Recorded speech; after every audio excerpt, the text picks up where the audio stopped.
Hey everyone! In this video, we are going to see how to change people without giving offense. In a world full of managers, leaders, bosses, and supervisors, it's often difficult to see the difference between a good boss and a great boss. Being a leader is about more than managing a group of people, but rather making a difference in their lives. Step 1. Begin with praise and honest appreciation. If praise from a colleague feels good, praise from leadership feels twice as good. If you can reward a job well done with kind words when it is rightly deserved, don't hesitate in doing so. Step 2.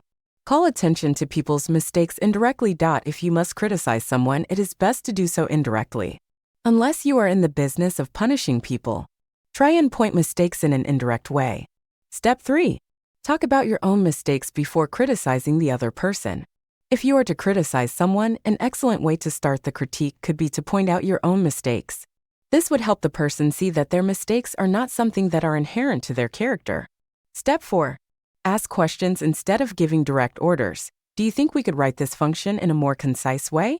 Step 5. Help people to save face when they make a mistake. If you must make them aware of it, it is best to do it on the side, not in front of everyone to shame them. They will appreciate that from you, and in the future they are not likely to make the same mistake again. Step 6. Praise every improvement. Make sure to praise improvements so people feel encouraged to do more great work for you. Step 7.